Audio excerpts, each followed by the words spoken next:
Aujourd'hui, il a parcouru plus de 15 000 km en stop jusqu'à Bangkok. Tu lèves le pouce et en fait, tu te rends compte qu'au bout de 5 minutes, ça marche. Les personnes qui te ramènent, en fait, tu bois un coup avec eux. C'est une super rencontre. J'adore le sport, je suis fan de sport. Par contre, le vélo, avant de partir, je savais pas changer une roue. Je mets ma grand-mère au défi. Elle avait jamais fait de stop dans sa jeunesse et je lui ai proposé de faire une aventure ensemble. À quel âge ? 90 ans. Une voiture de jeunes qui pouvait pas nous prendre. Ils refont un tour de rond-point pour applaudir la grand-mère qui levait le pouce. Je me souviens quand je travaillais à la Défense, m'être dit là dans les bureaux, mais faut libérer la flamme qui brûle en toi pour pas rester comme ça 10 ans. Je me dis que la peur, c'est une bonne boussole. Si j'ai peur de faire quelque chose, c'est que mon esprit... C'est bon signe. C'est très bon signe. Parce qu'à chaque fois, après ces peurs, après les avoir dépassées, il s'est passé que des choses positives. Et en fait, c'est un bon indicateur, je pense.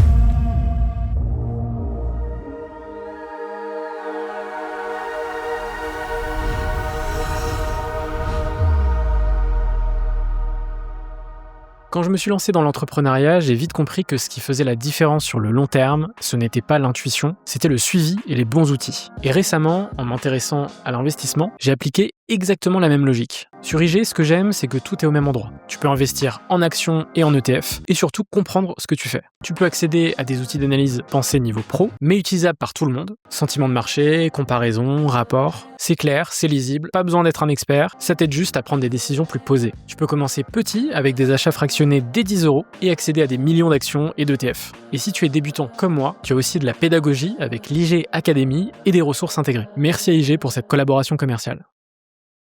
Aujourd'hui, je reçois quelqu'un qui n'entre dans aucune case.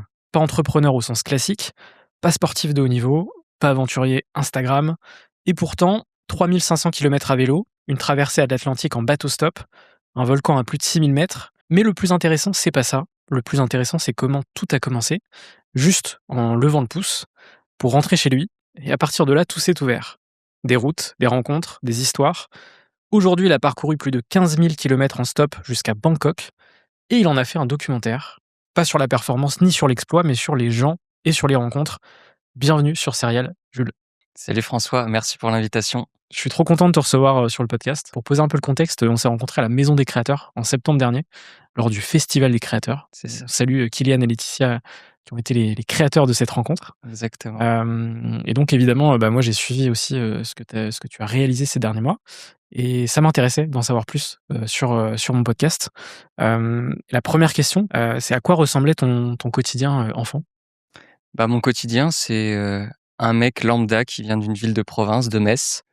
Mes parents travaillaient beaucoup, donc j'étais très souvent chez mes grands-parents ou chez ma nourrice, ma nounou que je considère comme ma troisième grand-mère. Et c'était beaucoup de sport. J'ai testé beaucoup de sport, du volley à la natation, en passant par le foot. Et donc c'est un petit gamin hyperactif de province lambda, quoi. Lambda, très curieux quand même, et très sportif. Ouais, hyperactif, très curieux, mais voilà, tout ce qu'il y a de plus lambda, on va dire. J'ai écouté dans une interview que il y avait quelqu'un qui t'avait pas mal inspiré, c'est Antoine de Maximi, notamment ses reportages incroyables qui existent encore aujourd'hui. Il en sort encore aujourd'hui, c'est assez ouf. Moi, je sais que ça m'a beaucoup inspiré dans le sens, j'adorais regarder ça, mais je me suis jamais lancé dans l'aventure. Il y a une différence entre ça inspire et ça te pousse à l'action. Ouais. Qu'est-ce que ça a déclenché chez toi ? Je me souviens d'ailleurs de regarder ces reportages avec mes grands-parents quand j'étais petit. Et en fait, c'est un monde qui s'ouvrait à nous. Le mec, il avait juste deux caméras avec un espèce d'appareil autour de lui, et il partait comme ça, à l'arrache, à la rencontre des gens. En fait, il a permis de me dire: «Ah OK, en fait, c'est possible, il y a pas de barrière, il y a pas de limite». Et c'était toujours, soit drôle, soit touchant, et j'aimais la simplicité de ce mec qui faisait un documentaire sur les rencontres qu'il faisait. Ouais, le côté très humain et le côté aussi très accessible entre guillemets, parce qu'effectivement, il avait un accoutrement un peu bizarre à Ouais, l'époque en plus. sa chemise rouge, Ces mini caméras qui à l'époque étaient quand même, c'était assez ouf, hein. révolutionnaire, je Ouais, pense, d'avoir c'était autant un setup comme ça. avant les GoPro et tout Ouais, ça. il avait pas l'Insta360 Ouais. autour de lui. Donc non, c'était novateur, et des mecs, il y a lui évidemment, et puis des gens comme Nu et Culotté, ou des Incroyable, émissions ouais. plus Qui se mainstream. sont inspirés d'ailleurs de Antoine. Mais voilà, en fait, ça ruisselle parce que c'est un mec qui inspirait beaucoup de gens, et après chacun s'est approprié un format, Et l'a remixé a à sa remixé manière. ses aventures, et c'est génial. Et pour te rassurer, tu dis que tu t'es inspiré mais que t'as pas franchi le pas. Il y a plein d'autres gens aussi qui m'inspirent où j'ai pas franchi le pas. Je pense au niveau Et du heureusement. sport, la MMA, il y a des gens qui m'inspirent et pourtant je suis pas rentré dans une cage, tu vois? Oui, c'est vrai, c'est vrai, c'est vrai. Mais voilà. Est-ce que tu te souviens du moment où tu t'es dit, «Moi aussi, j'ai envie de partir»? Un moment précis, non, mais une période, oui. C'est surtout quand je sentais, au début de ma carrière pro, m'éloigner un peu de ce qui m'animait et ce qui me passionnait et j'étais en train de me dire: «Mais en fait, petit à petit, là, la flamme que tu as, l'énergie que tu as, elle est en train de s'éteindre. Il faut pas qu'elle s'éteigne totalement parce qu'après ça va être compliqué plus tard». Et donc je me souviens quand je travaillais à la défense, de m'être dit là dans les bureaux: «Mais en fait là, faut libérer la flamme qui brûle en toi», tu vois? Ça fait un peu cliché, tu vois? Mais vraiment je me suis dit: «Là, faut faire quelque chose et faut faire un plan d'action pour pas, rester comme ça, 10 ans et qu'elle s'éteigne complètement, quoi». Tu resté combien de temps à la Défense? 2 ans et demi, c'était pendant le covid. Ça peut être long 2 ans et demi en vrai. Bah, c'est très long, hein, surtout quand tu sais le premier jour que tu as pas envie d'y rester, hein. Mais c'était pendant le covid, j'avais un CDI avec plein d'avantages, ça restait quand même, stimulant et je faisais des rencontres.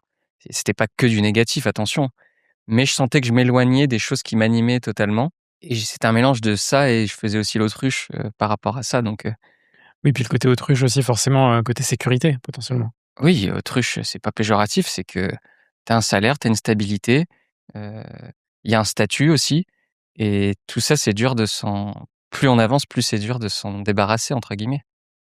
Il y a un déclic pour toi, ça va être, l'autostop et tu commences par faire de l'autostop pour rentrer de soirée. Bah, ouais, en fait, souvent l'autostop, on n'en fait pas comme ça, la première fois. C'est, très pragmatique, en fait. C'est tu loupes le bus pour rentrer, il y a pas d'autre solution, il fait nuit, il y a pas de taxi à Metz, franchement, il y a pas Uber, heu, donc bah, comment tu rentres, quoi, si tu veux pas faire 5 heures de marche? Et c'est juste, tu lèves le pouce et en fait, tu te rends compte qu'au bout de 5 minutes, ça marche. Les personnes qui te ramènent, en fait, tu bois un coup avec eux, c'est une super rencontre et c'est une première validation de se dire comme Antoine de Maximi avait montré un monde possible, bah, là, je me suis montré un nouveau monde possible de rencontres et de déplacements différents, quoi.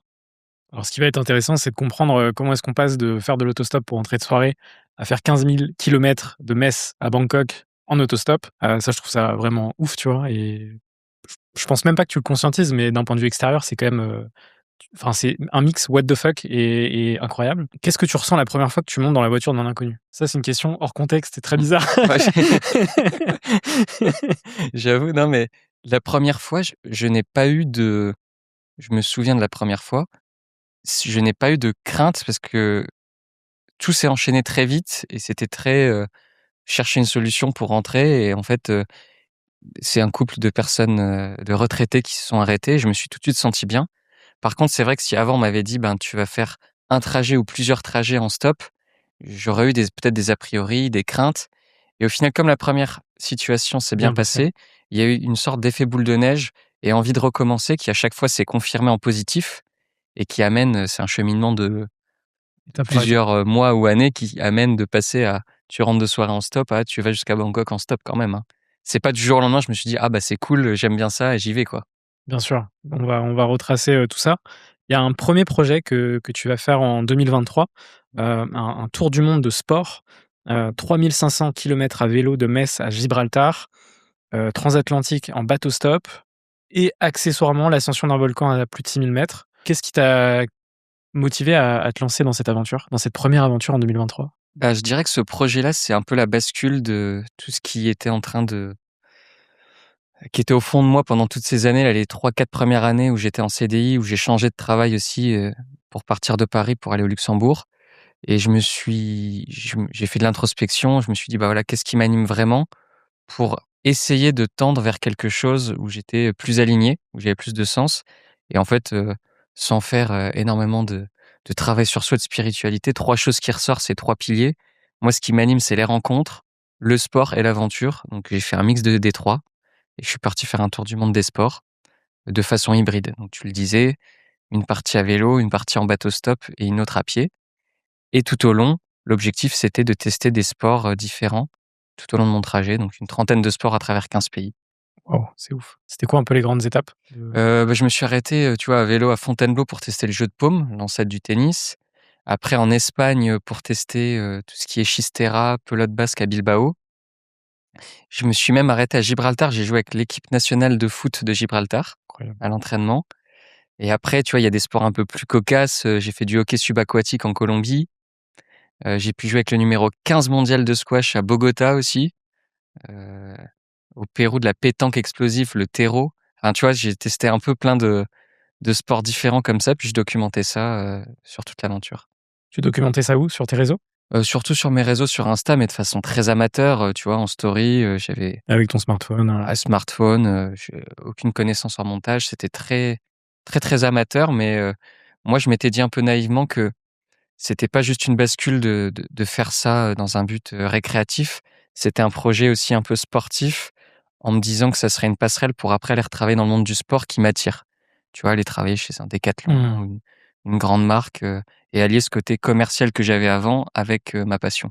Donc tu pensais au départ que c'était limite une transition, pour, reprendre, un job, par la suite? Ouais, un peu une passerelle, un peu une césure que je me permettais et en me disant que je trouverais des réponses et aussi que je fais quand même un projet pro, heu, orienté sport qui m'ouvrira des portes dans le sport. Donc forcément, tu vas faire des rencontres, de ouf, Ouais. des histoires, forcément à raconter aussi. Déjà, la première chose, c'est 3 500 kilomètres à vélo. C'était quoi le moment le plus dur? Je pense que c'est autour des Pyrénées en Espagne. Il faut savoir que j'adore le sport, je suis fan de sport. Par contre, le vélo, avant de partir, je savais pas changer une roue, heu et j'ai eu de la chance parce que les pneus, j'ai pas eu besoin de changer la roue sur les 3 500 kilomètres. Après, je sais qu'il y a toujours des solutions et cetera, mais les moments difficiles, c'était quand même en Espagne, dans les Pyrénées. Il y avait beaucoup de dénivelé, beaucoup, heu, de pluie, mais intense. Vraiment pendant 2 3 semaines, on s'est fait dracher dessus, tous les jours. Beaucoup de poids et j'ai eu quelques problèmes techniques aussi. J'ai perdu mes sacoches, je suis tombé malade. À un moment, je campais, donc j'avais ma tente.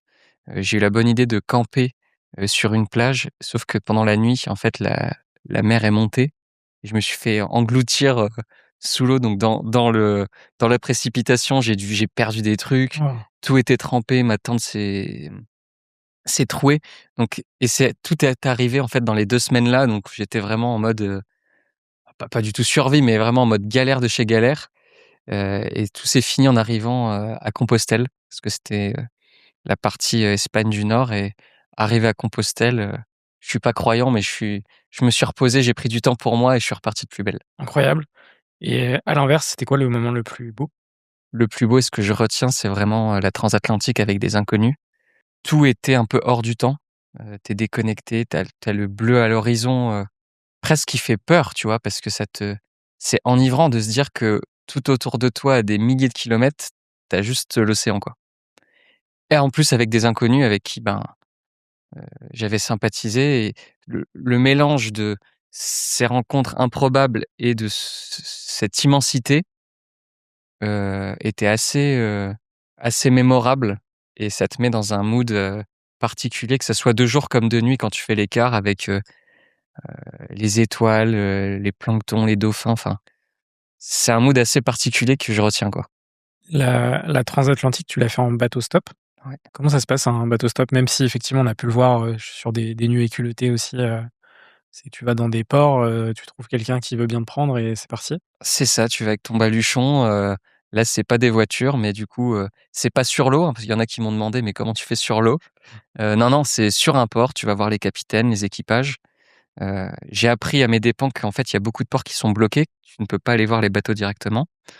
Donc là, moi, quand je suis arrivé à Gibraltar à vélo, j'ai posé mon vélo et ça a été me rendre dans les bars où il y avait les capitaines, des endroits stratégiques, hein, les sanitaires, les lavomatiques et puis après, bah, expliquer ton projet, surtout être honnête parce que moi, j'avais jamais navigué, à part du pédalo, sur le lac de ma ville, et un petit peu de voile quand j'étais petit. J'avais vraiment jamais navigué donc être bien transparent là-dessus quand même pour parce que tu vas être à huis clos pendant plusieurs jours avec des gens donc faut pas jouer avec ça et puis après au final, au bout de quelques jours, j'ai trouvé un équipage de jeunes, ingénieurs de Grenoble qui m'ont accepté et qui m'ont dit qu'eux, ils avaient déjà géré à 3, donc je serais un plus si je peux les aider à faire l'écart et les manœuvres et cetera, mais que dans tous les cas, ils géreraient et c'est comme ça qu'on est parti, de Gibraltar jusqu'aux Canaries. Sur quelle, typologie de bateau? Un petit bateau qu'ils avaient acheté, à crédit avec leurs économies, un 12 mètres, un voilier, qui était, ouais, qui datait des années 90, vétuste quoi. On était à 2, à califourchon, dans les cabines, mais qui tient la route quoi, en tout cas qui a tenu la route, pour faire ça.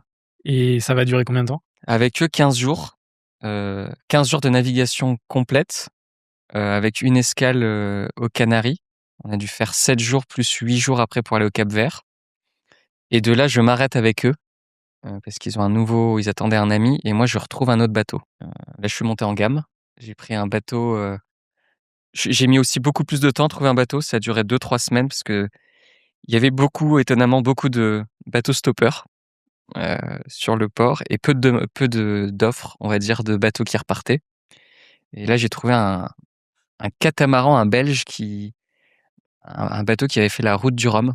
Donc là, je suis passé d'une Twingo à une Ferrari, quoi. Incroyable. C'était le catamaran du port, en termes de vitesse, moi qui n'y connaissais rien, pour te donner un ordre d'idée, avec les gars, quand on faisait du 6-7 nœuds, on disait qu'on fusait et là, la moyenne du bateau, du catamaran, c'était autour de 18 et il faisait des pointes à 30-35 nœuds, quoi. Ah oui, Donc rien à voir. rien à voir. Mmh. La route du Rhum, je connais bien parce que c'est du côté de chez moi, ça part de Saint-Malo, Ah bah, voilà, la ouais. route du Rhum. Ouais. Génial, ben, il avait encore le flocage de la route du Rhum sur ce catamaran, quoi, OK.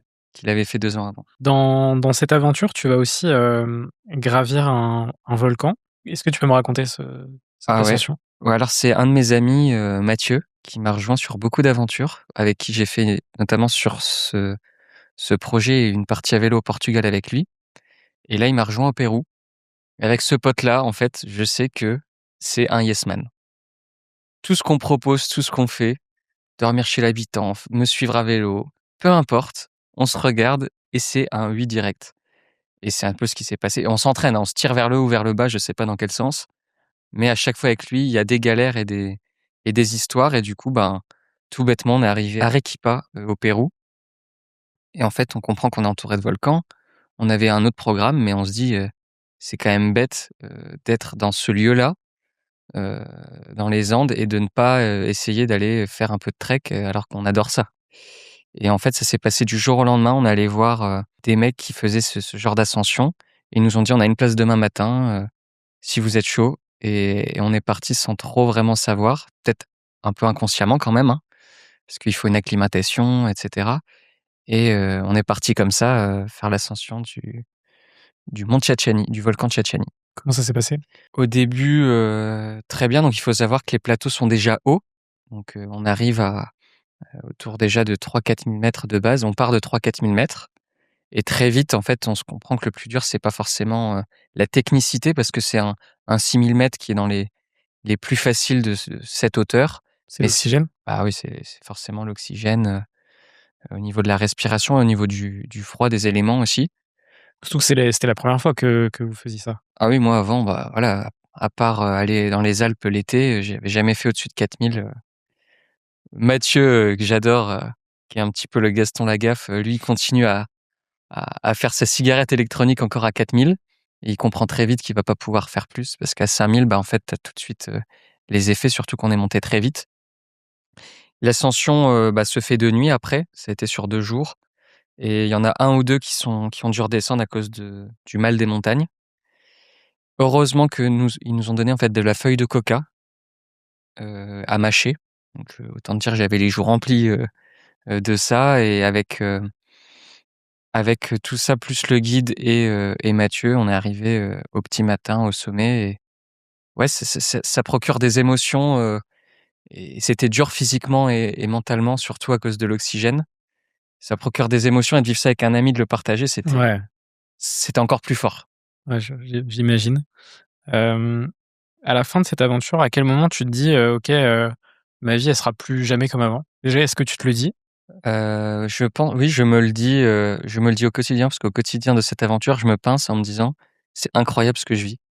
Les rencontres, heu, le fait que j'ai l'impression que chaque jour, j'augmente ma résistance à des événements, tu vois? Mais malgré moi, en fait, chaque jour, bah, Il y a des fois, il y a pas d'auberge de jeunesse, pas d'endroit où je peux dormir. Je vois qu'en fait, je mets ma tente au milieu de la ville, chose que j'aurais pas du tout pu faire avant. Et à chaque fois, j'ai l'impression d'augmenter le niveau d'acceptation de ce que je me sentais capable de faire. Et ça, c'est assez galvanisant. Heu et tu à ça les rencontres quotidiennes, de gens de tout niveau et de tout, horizon. Mais ça fait un mix de fou et tu grandis hyper vite, mentalement là-dessus, quoi. Ouais, tu sens qu'il y a eu un vrai switch, au total, cette aventure-là, elle a duré combien de jours? Elle a duré, alors en jours, je sais pas, mais En 9 semaines? mois. 9 mois, énorme. Ouais, le vélo, ça a duré 2 3 mois. La traversée, 2 mois et quelques, avec les arrêts, dans les différents pays et après en Amérique du Sud, 3 4 mois aussi. Quand tu reviens en France, tu es dans quel, état d'esprit? Heureux de retrouver mes proches et de me sédentariser aussi, mais forcément, il y a un décalage, comment tu te réintègres après tout ça, après tout ce que tu as vécu? Difficile aussi de partager, ce que tu as vécu, c'est propre à chacun et les mots, heu, ou les explications, on montrait quelques vidéos, ne suffisent pas à expliquer, bah, les choses intenses vécues, quoi. Donc il faut digérer, en fait. Et moi, je suis quelqu'un d'action qui, même peut-être des fois trop, qui prend pas le temps, ce temps de respirer et de savourer, de digérer et j'apprendrai avec cette aventure qu'il faut se prendre ce temps, bah, de digestion, hein. Ouais, Ouais, ouais, clairement. ouais. Parce que forcément, en termes d'émotions, de rencontres, de discussions, de conversations profondes, j'imagine, sur ces 9 mois, bah, tu peux pas revenir comme ça, revenir à la normale, sans prendre le temps, en fait. Ah, ouais, ça, je l'imaginais pas, mais c'était le cas. Je me sentais un peu déconnecté et la chose positive, c'est qu'avec le temps, si tu digères, bah, en fait, tu te retrouves des objectifs, tu te trouves des choses qui ont du sens. On en reviendra tout à l'heure, mais le documentaire notamment ou d'autres aventures. Heu, mais il y a un temps, d'adaptation qui était pas facile, ouais. Tu vas raconter les histoires à tes proches, à ta grand-mère aussi? Ouais, ben, c'est le fil, conducteur, c'est que mes grands-parents, c'est les gens qui sont au premier rang de ces aventures, à qui je partage au quotidien, heu, sur WhatsApp ou que j'appelle quand j'étais en aventure. Donc forcément, c'est la suite logique, de faire un projet avec mes proches ou de mes aventures. Et donc ta grand-mère, quand tu lui racontes ces histoires, elle se dit: «Mais comment c'est possible?» et enfin, à quel point c'est possible de le faire? Ouais, bah, elle est flippée, hein, forcément. Imagine une maman, une mamie, ma famille, de dire que je pars à l'autre bout du monde, en stop, en bateau stop, j'ai jamais navigué. Bon, bah, imagine bien la tête de ma mère et la tête de ma grand-mère. Et Mais à la ça va te donner une idée? ouais, ça va me donner une idée, c'est que à force d'avoir peur, j'ai envie de les rassurer, mais je sens que j'y arrive pas vraiment. Heu, je mets ma grand-mère au défi parce qu'elle m'a toujours expliqué de ne jamais juger quelque chose qu'on n'a pas testé soi-même. Sauf que là, bah, je l'ai prise à son propre jeu. Elle avait jamais fait de stop dans sa jeunesse, donc elle pouvait pas dire tout ce qu'elle disait dessus, heu et je lui ai proposé, bah, de faire une aventure ensemble À en quel stop âge? à 90 ans. C'est dingue. Ouais, je pensais pas qu'elle accepterait, hem et au final, bah, c'est un événement malheureux, mais qui maintenant, est finalement quelque chose de positif. Mais le décès de mon grand-père, étant donné que ma grand-mère est très éloignée de là où j'habite, on a réfléchi à comment on pourrait passer du temps ensemble de qualité, mémorable et pas juste venir chez elle et être devant la télé et se morfondre tous les 2 du décès de mon grand-père. Et je pense qu'elle, ça lui a fait un déclic aussi et je l'ai relancée sur cette aventure en stop. Puis ouais, elle a dit: «Merde, allez, j'y vais quoi, je me lance. Je te fais confiance surtout». Quand tu lui proposes, comment elle réagit la première fois? Bah, les premières fois, c'est hors de question. «De quoi tu me parles quoi, tu fou», surtout que c'est pas une mamie, aventureuse, aventurière, c'est plutôt la mamie, qui fait les Et bons petits plats et qui n'a pas beaucoup bougé de France, quoi. et comment réagissent tes parents aussi? Parce que cette grand-mère, c'est la maman De ma maman, de ta maman? OK. heu, ouais, ma grand-mère, bah, ma mère, elle se dit un peu: «What the fuck, qu'est-ce que tu demandes à». Elle s'inquiète pour sa propre mère, quoi, et je la comprends, mais il y a pas non plus d'hystérie. Mes parents La réaction de mes parents est moins, importante que celle de ma grand-mère. Parce qu'ils ont vu quand même que j'avais fait d'autres aventures, que je Oui, ils se m'organise, disent: «C'est bon, il est rodé», voilà. Comment ça va se passer cette aventure?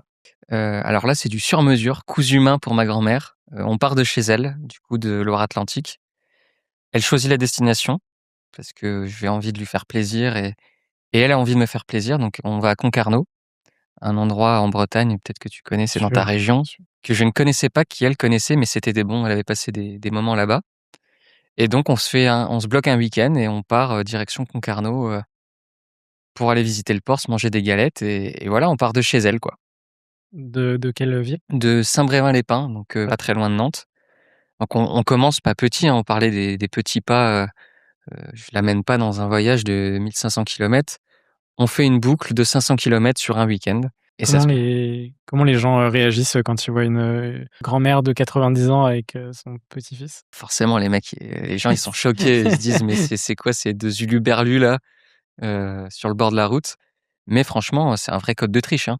Tu mets une grand-mère de 90 ans avec toi, j'ai jamais été aussi pris rapidement en autostop, hein. Heu, Sur Pékin Express, ça peut peut-être être pratique. ah bah, clairement là, c'est le code d'Autriche ultime. C'est le boss de fin, tu ramènes une mamie Thérèse dessus, tout le monde te prend. À minima, ils s'arrêtent pour comprendre ce qui se passe et puis après, ouais, ils veulent comprendre, l'histoire, donc les gens sont choqués. Il y a des gens qui l'applaudissent. Tu vois, il y a des jeunes, je me souviens d'une voiture de jeunes qui pouvaient pas nous prendre, ils refont un tour de rond-point pour applaudir la grand-mère qui levait le pouce. Donc petit à petit, elle prend confiance parce qu'à la base, elle voulait même pas lever le pouce. Elle avait honte, tu vois? Elle dit: «Mais si quelqu'un me reconnaît, tu le carton, je suis pas une vagabonde», enfin voilà.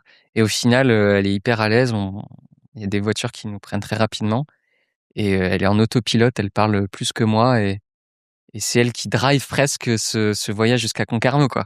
Quand vous arrivez à Concarneau, elle est comment? Hystérique et heureuse. Elle déborde d'énergie, je lui fais gagner 10 points de vie. Enfin le voyage lui a fait gagner 10 points de vie. Elle appelle tous ses copains parce qu'elle est fière. Je pense qu'au début, elle s'imaginait pas qu'on arriverait aussi vite.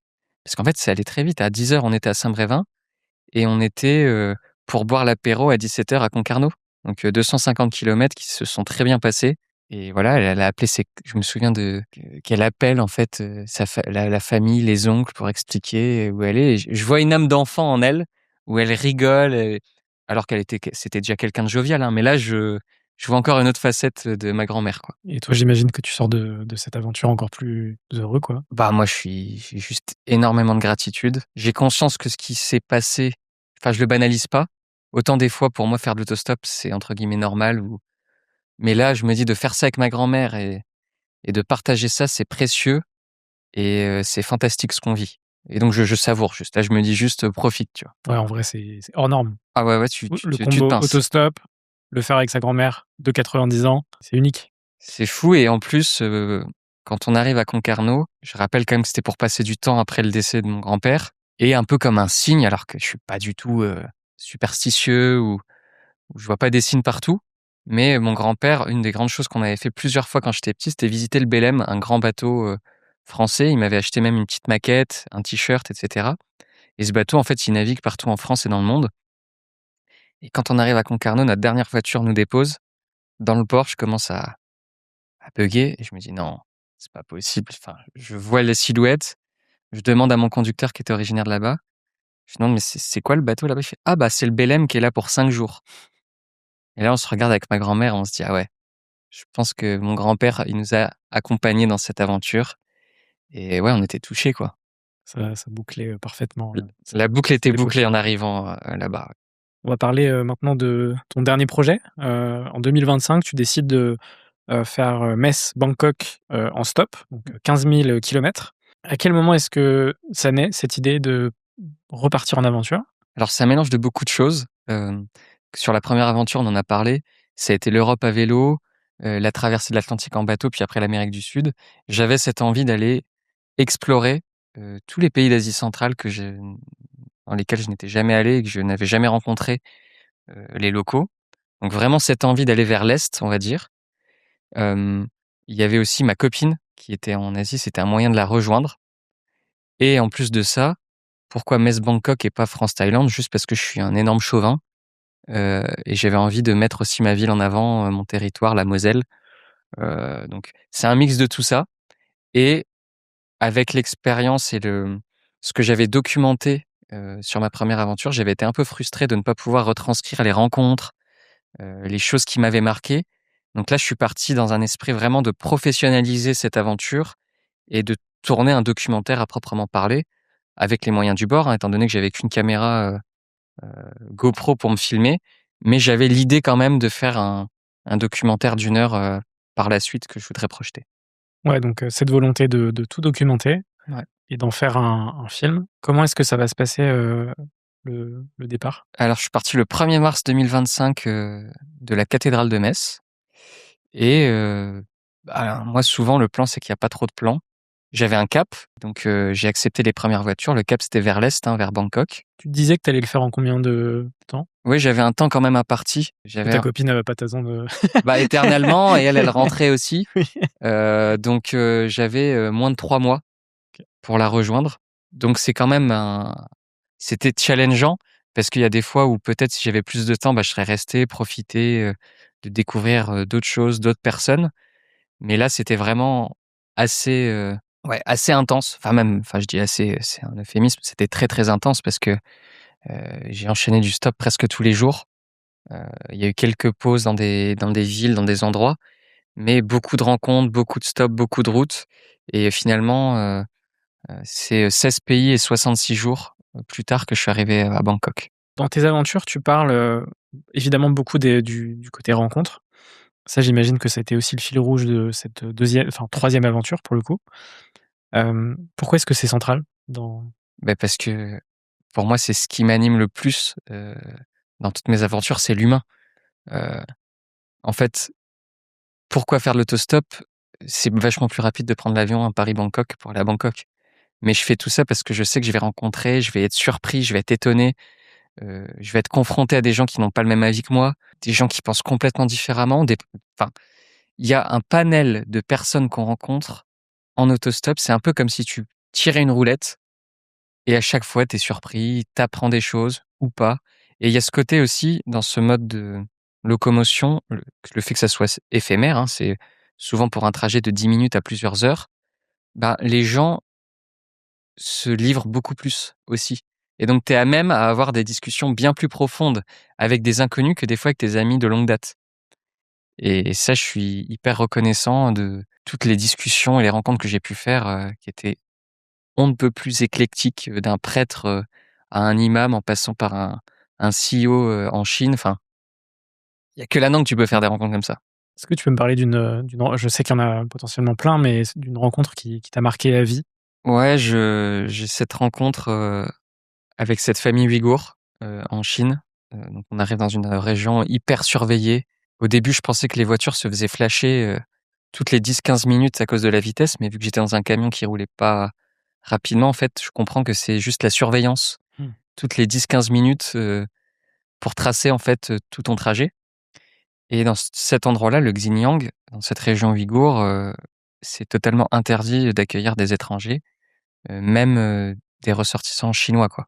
Il faut tout le temps le déclarer au gouvernement et un soir, au milieu de nulle part, un peu dans le désert, entre 2 villes, bah, il y a pas trop le choix, on va toquer à la porte, du coup, d'une famille, ouïghour et qui accepte de nous accueillir. Malgré, je pense, les risques qu'ils ont. On leur dit clairement qu'on veut pas, les mettre en porte-à-faux et ils acceptent et je pense que je passe l'une des meilleures soirées, de mon aventure. On partage, de la nourriture, on boit ensemble, on danse ensemble. Toute la famille est réunie autour et j'ai une toute autre image aussi de ce qu'on peut avoir dans les médias des Ouïghours, et de leurs conditions, d'exploitation. Là, je passe juste un moment, hors du temps, avec une famille comme toutes les autres familles dans le monde qui avaient juste envie de passer un bon moment et moi ça m'a marqué parce que leur hospitalité et le fait qu'ils aient pris ce risque aussi de m'accueillir, ça m'a marqué, ouais. Ça, tu le mets en avant dans ton documentaire? Ouais, je suis content de pouvoir, mettre ça en avant et heu, qu'ils aient accepté qu'on puisse filmer ces moments-là et bah, tout le voyage, il est parsemé de ce genre de moments, heu, chez les gens, chez l'habitant. Il y a quelque chose qui est différent, de dans cette aventure versus les 2 premières, c'est qu'effectivement, là, tu as l'objectif, de faire un documentaire. Ouais. Hem, Qu'est-ce qui change par rapport aux 2 premières? Le fait de justement d'avoir le réflexe de filmer, les rencontres, les discussions, enfin, tu vois, le bon timing, Ouais. de dire: «Bah, tiens, ça, au montage final», enfin, tu vois, comment est-ce que tu as un peu tu évalué tout ça? Bah, franchement, il y a peu de choses qui changent parce que moi, de base, je suis pas du tout vidéaste, je suis un amateur. Faut juste imaginer un amateur qui a envie de retranscrire ses aventures en vidéo et qui part de zéro et qui petit à petit, sur le terrain, ben, améliore, heu, son process, quoi. Donc je suis parti avec ma caméra comme ça.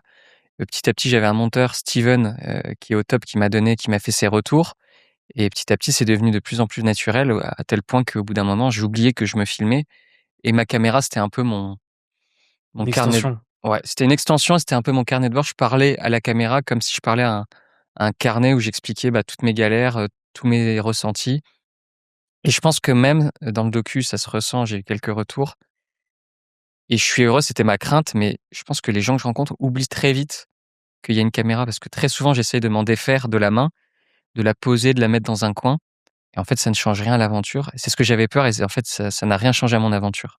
Oui, ça dénature pas, les échanges et les rencontres. Non, je ne pense pas en tout cas. Peut-être que par moment, forcément, le fait d'avoir une caméra dans la main, ça permet à créer du contact plus facilement avec des gens parce qu'ils sont curieux, mais je pense que sur le long terme, notamment quand je reste toute une nuit ou des heures avec quelqu'un en trajet, bah, en fait, on oublie, la caméra. Pour, revenir sur les rencontres, est-ce que tu penses que le monde est plus bienveillant qu'on le croit?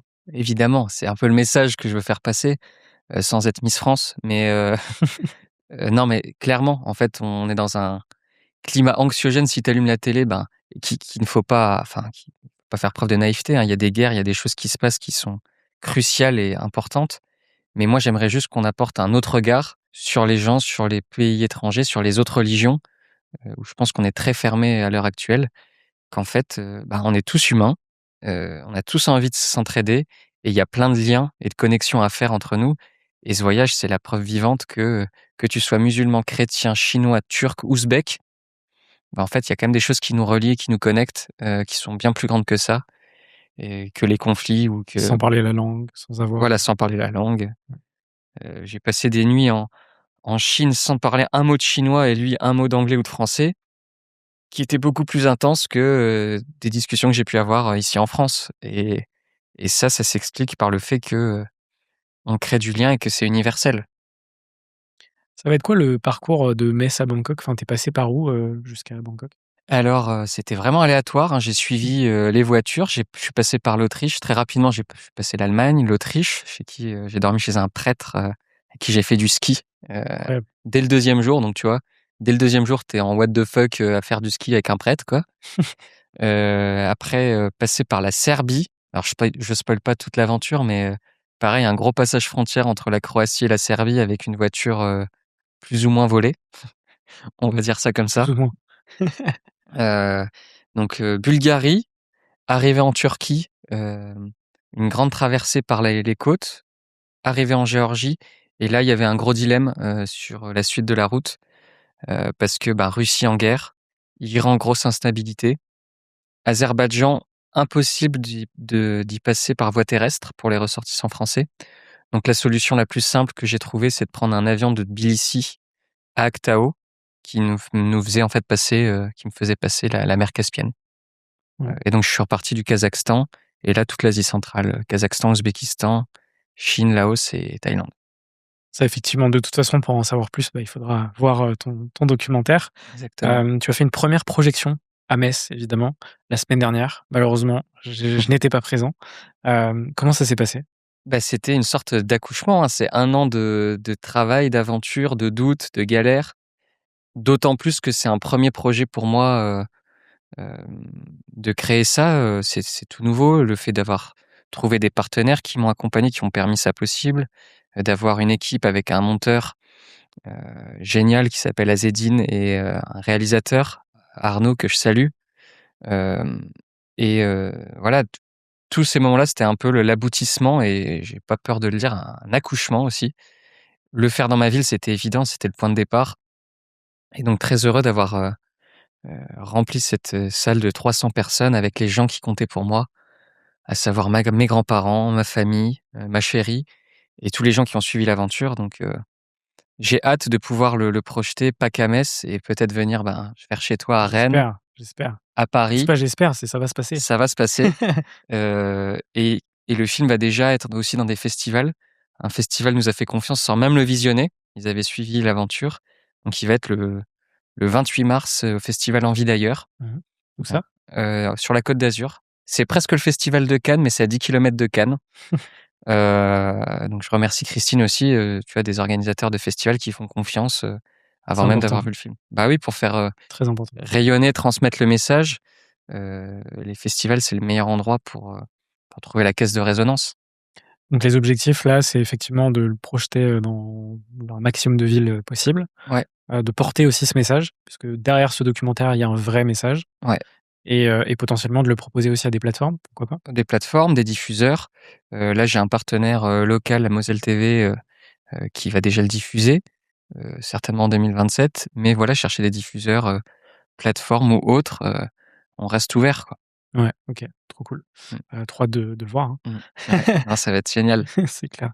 J'aimerais aussi parler de dépassement de soi, Mmh. puisque à côté aussi de cette activité, tu as fait tes débuts en tant que conférencier aussi et notamment sur le dépassement de soi. Parce que forcément quand on est aventurier, le dépassement de soi, c'est quand même le cœur du réacteur, hein. Mmh. Hem, c'est quoi pour toi justement le fait de se dépasser? C'est d'être, pour moi, c'est d'être une meilleure version, heu, de soi-même que celle d'hier. En fait, le dépassement de soi, il commence, comme je l'expliquais tout à l'heure, le fait de faire quelque chose qu'on n'a jamais fait avant. Et ça, dans le voyage et les aventures, en fait, ça se passe presque, au quotidien. Mais c'est pas forcément faire des exploits ou des ascensions terribles, c'est, le fait de se dire: «Bah, avant, tu vois, j'aurais jamais planté ma tente dans ce genre d'endroit. J'étais mal à l'aise au fait de camper seul, heu, j'aurais jamais fait de vélo, plus de 100 kilomètres à vélo» et en fait, c'est le fait d'ajouter pas après pas, quelque chose qui te tire vers le haut et qui t'apprend des choses. Est-ce qu'on a besoin d'aller à l'autre bout du monde pour se dépasser? Absolument pas, absolument pas, les aventures, le dépassement, elles commencent à côté de chez soi, autour de chez soi. Ça peut être dans le sport aussi. Moi, je sais que je suis un grand fanat de sport et c'est un bon levier, pour se dépasser et elle commence, dans le fait d'aborder quelqu'un qu'on a peur d'aborder.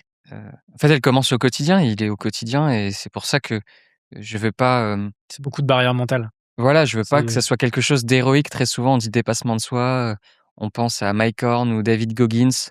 oui, il y a des échelles de Il y a dépassement. des échelles de dépassement et ça, c'est très inspirant et heureusement qu'il y a des exemples comme ça, mais le dépassement de soi, il est au quotidien. Forcément, le dépassement de soi, il est connecté aussi avec, la résilience, Ouais, puisque, forcément dans ces aventures, il y a des moments très positifs, mais il y a des moments aussi négatifs où tu peux être au fond du trou, hein, ouais, comme ce que tu nous racontais, avant, Compostelle. ouais. La résilience, tu l'as construite, tu la développes, comment ça se passe pour toi? Ben, elle se cultive et surtout elle, se développe quand tu es obligé, que tu as un cadre qui t'oblige à le faire.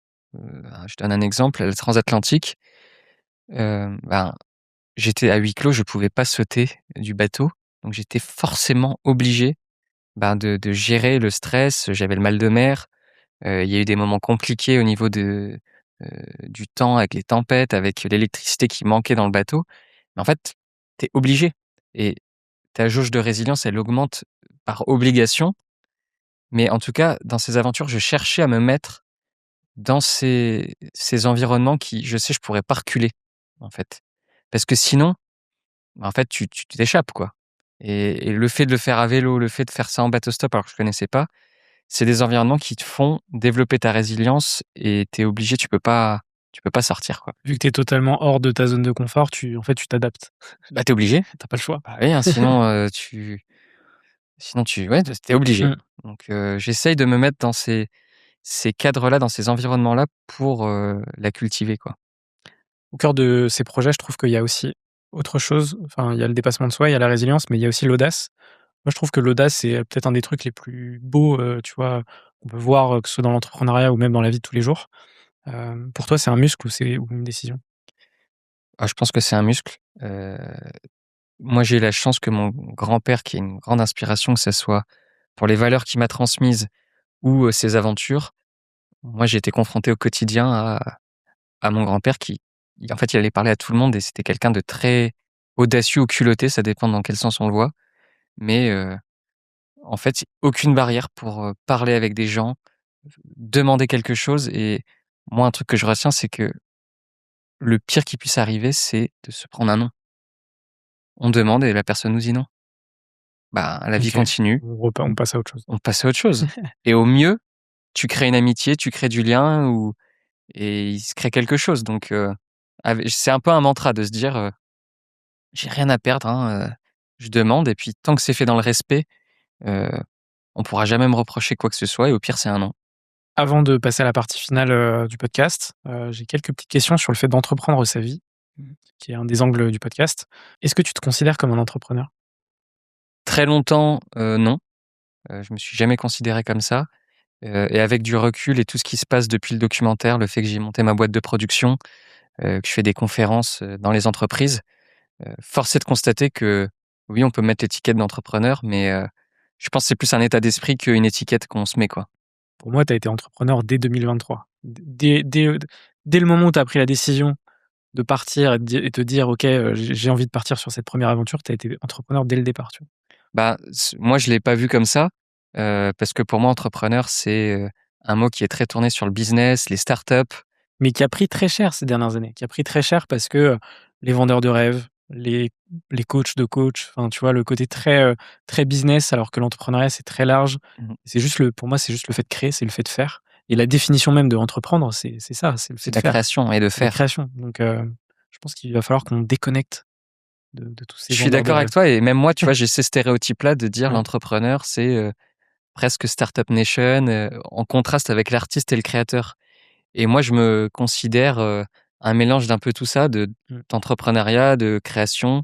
Puis ça reste en vrai une étiquette, mais on est en dehors de ces étiquettes aussi, enfin, quand on se «définit» entre guillemets. Qu'est-ce que tu construis à long terme? Ma relation, de couple, avec ma meilleure amie depuis le lycée, ça, c'est quelque chose d'important. Et qu'est-ce que je construis? C'est un business model qui me permet de faire des choses que j'aime, qui m'animent et qui, je sais, du coup, ruisselleront, sur les partenaires et les prestataires et les gens que j'impacterai. Et si je me focus là-dessus, je sais que c'est quelque chose, qui durera. Trop bien. Bah, écoute, je te le souhaite. Hem, Est-ce que tu veux inspirer, transmettre ou juste vivre? Ou les 3? Avant tout vivre, Ouais, parce qu'avant toute chose, ces choses-là, je les ai faites aussi pour moi, pour grandir, pour être une meilleure personne et transmettre et inspirer, enfin, d'abord transmettre, c'est quelque chose qui vient après et si ça peut inspirer, bah, c'est génial, mais on fait pas ça pour inspirer, à la base. À la base, on fait ça parce qu'on a envie de découvrir, parce qu'on est curieux et si les 3 arrivent, bah, c'est génial, mais c'est vivre, transmettre et peut-être inspirer. on va pouvoir passer à la partie, finale, du podcast avec, quelques petites questions rapides. Évidemment, à chaque fois, tu as le temps de me répondre. Mmh. C'est quoi ton rapport à la peur aujourd'hui? Plutôt bon, il a évolué avec le temps et en fait, à force d'engranger des expériences, je me dis que la peur, c'est une bonne boussole. Si j'ai peur de faire quelque chose, c'est que mon esprit, C'est bon signe. c'est très bon signe. Heu, Parce qu'à chaque fois après ces peurs, après les avoir dépassées, il s'est passé que des choses positives et en fait, c'est un bon indicateur, je pense. Est-ce que tu penses que la plupart des gens passent à côté de leur vie? Oui et c'est grâce à certaines personnes d'ailleurs qui sont passées à côté de leur vie que je pense ne pas être passé à côté de mes 30 premières années. Qu'est-ce que tu fais pour aller mieux? Voir des amis, moi, c'est important pour moi de sociabiliser. La nourriture aussi, bien manger et et le sport. J'ai de la chance de faire un sport auquel tu peux sociabiliser, les sports de raquettes, donc Paddle? tennis, badminton, squash, du racathlon OK. et donc ce genre de sport, tu allies tout parce que tu as la bonne bouffe à la fin, tu peux trash talk ton partenaire et tu te dépenses. Donc c'est un bon Ça combo. réunit, pas mal de choses. Ouais, Y a-t-il une question que tu aurais aimé que je te pose, mais que je ne t'ai pas posée? bah, c'est une bonne question ça. Quelle question? Ben, si, quand est-ce que je viens à Rennes pour faire la projection de mon documentaire? Il faut qu'on trouve une date. Ouais, bah, franchement, même si je peux t'aider, pour ça, je le ferai avec grand plaisir Eh ben, avec grand plaisir, on va organiser ça. et crois-moi, la salle sera pleine. Ben, j'en doute pas. Avec ton aide, j'en doute pas. Tu prends le rôle de host pour une seule question. Est-ce que il y a une question que tu souhaiterais me poser? Quelle est la rencontre, parce que tu as fait plus de 200 podcasts, quelle est la rencontre qui t'a le plus, fait évoluer, fait grandir? Waouh, Désolé, hein, mais moi, dans l'autostop, tellement difficile. c'est un peu sadique parce qu'en autostop, après Tu toutes les saurais répondre à rencontres, cette question, toi? pas forcément, mais du coup, je voudrais m'inspirer de toi parce que souvent on me pose cette question en autostop avec toutes les rencontres que j'ai faites Je et j'ai pense du que mal. c'est le résultat de toutes ces rencontres qui fait, comment tu évolues et ce que tu deviens. Mais c'est une addition de plein de personnes, plein de conversations et qu'on peut même continuer à encore à avoir, tu vois, encore aujourd'hui. Mais je pense que c'est vraiment une addition, tu vois? C'est très difficile de pouvoir jauger, les rencontres, laquelle, et c'est pour ça que je te l'ai pas posé d'ailleurs. Ouais, Euh, mais oui, c'est c'est une somme, c'est une somme. mais je C'est te une somme. rejoins parce que, en fait, c'est trop dur de cibler une personne. Il y a pas une personne qui a Les gens changé sont ma vie. tellement différents que c'est impossible de comparer, tu vois. C'est une somme et qui peut tout le temps Oui, s'additionner parce que des fois, tu fais des rapports bien sûr, avec une relation qui t'a marqué il y a 2 ans, une rencontre, et tu vas ajouter ça, en fait, exactement. C'est exactement ça. As-tu une personne à me conseiller pour un futur épisode? très, très bonne question. Moi, une personne, qui m'inspire et qui m'a donné envie de faire ce documentaire, heu, c'est, Léa Vigier. Mmh. Heu, c'est une aventurière bipolaire, donc qui lutte, pour, démocratiser et expliquer ce que sont les maladies mentales, et en plus de ça, c'est une meuf badass, qui a fait déjà 2 documentaires, une ascension d'un 7000 mètres, un Tour de France aussi en stop pour mettre en avant, ce qu'est la bipolarité. Je vais pas spoiler plus, mais je Bien pense sûr. que c'est, De toute façon, on s'est rencontrés aussi, à la Maison des à la Créateurs Maison des ensemble. Créateurs, et évidemment qu'elle est dans ma to-do, C'est une pour les prochaines invitée de semaines. choix. Dernière question que je pose sur la totalité de mes épisodes, c'est quoi pour toi, être, entrepreneur? Pour moi, être entrepreneur, c'est suivre, cette petite peur, tu t'en parlais tout à l'heure, qui est un peu la boussole, et aller au bout de ses idées, quoi qu'il arrive, peu importe les doutes, et voilà, suivre un peu cette folie. Pour moi, être entrepreneur, c'est suivre sa folie. Ce sera parfait pour, conclure, cette discussion. Merci beaucoup, Jules. Merci François pour J'espère que ça t'a l'invitation. plu. C'était incroyable. J'espère que toi qui nous as regardé et écouté, ça t'a plu aussi. On mettra évidemment tous tes liens en description. Évidemment qu'on ira soutenir, aussi ce beau projet, de documentaire. J'ai très, très hâte de le voir, très hâte de le voir partout en France. Bah, j'espère aussi, très hâte de le partager. Trop cool. Bah, écoute, à la prochaine. À Salut Jules. bientôt. Merci Merci beaucoup. François. Ciao.